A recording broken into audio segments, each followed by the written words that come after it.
Hello friends, అమెరికాలో పనిచేస్తున్న ఒక సాఫ్ట్వేర్ ఇంజనీర్ 10 సంవత్సరాలుగా సంపాదించిన డబ్బు దాదాపుగా $1 మిలియన్ అనుకుందాం. ఆ డబ్బును ఎక్కడ పెట్టుబడి పెట్టాలి?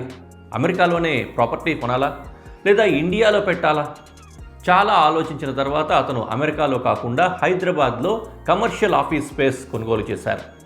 ఇలాంటి నిర్ణయమే ఇప్పుడు చాలామంది ఎన్ఆర్ఐలు తీసుకుంటున్నారు. అసలు ఎందుకు యుఎస్ ప్రాపర్టీ మార్కెట్ను వదిలి హైదరాబాద్ ఆఫీస్ స్పేస్లలో పెట్టుబడి పెడుతున్నారు? ఈ వీడియోలో ఆ ఆసక్తికరమైన కారణాలు తెలుసుకుందాం.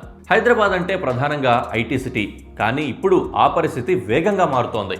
ఇప్పుడు హైదరాబాద్ భారతదేశంలోనే వేగంగా ఎదుగుతున్న కమర్షియల్ రియల్ ఎస్టేట్ మార్కెట్ కూడా. ప్రధానంగా financial district, Gachibowli, Kokapet, Neopolis ప్రాంతాల్లో ఇప్పుడు భారీగా ఆఫీస్ టవర్స్ నిర్మాణం జరుగుతున్నాయి.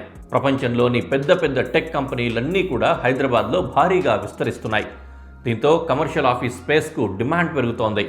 ఇప్పుడు ఒక ముఖ్యమైన విషయం రెంటల్ ఈల్డ్.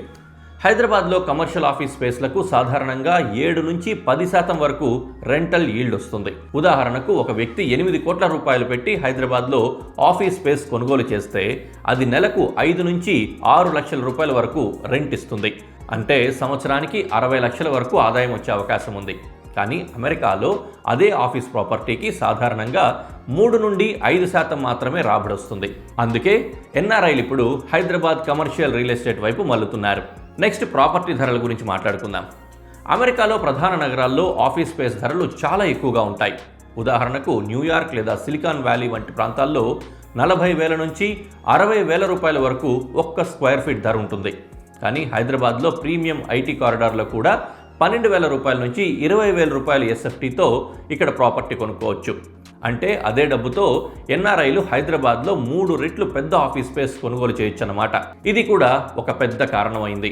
హైదరాబాద్లో ఇప్పటికే భారీ కార్యకలాపాలు నిర్వహిస్తున్న Microsoft, Google, Amazon, Apple, Deloitte వంటి సంస్థలతో పాటు ప్రపంచవ్యాప్తంగా ఉన్న కంపెనీలు తమ గ్లోబల్ క్యాపబిలిటీ సెంటర్స్ అంటే జీసీసీలను హైదరాబాద్లో ఏర్పాటు చేస్తున్నాయి. దీంతో నగరంలో ఆఫీస్ స్పేస్ డిమాండ్ మరింత పెరుగుతోంది. ఇప్పుడు అమెరికా మార్కెట్ గురించి ఒక్క విషయం చూద్దాం. కరోనా తర్వాత ప్రపంచంలో చాలా కంపెనీలు వర్క్ ఫ్రమ్ హోమ్ మోడల్కు మారాయి. దీంతో అమెరికాలో చాలా నగరాల్లో ఆఫీస్ బిల్డింగ్స్ ఖాళీగా ఉంటూ ఉన్నాయి. ఈ పరిస్థితి శాన్ ఫ్రాన్సిస్కోలో దాదాపుగా 30%, న్యూయార్క్లో దాదాపు 20% వరకు ఉంది. ఇలాంటి పరిస్థితుల్లో అమెరికాలో కమర్షియల్ ప్రాపర్టీ మార్కెట్ కొంత స్లో అయింది. మరోవైపు చూస్తే ఎన్ఆర్ఐలకు ఉన్న మరో పెద్ద ప్రయోజనం డాలర్ పవర్.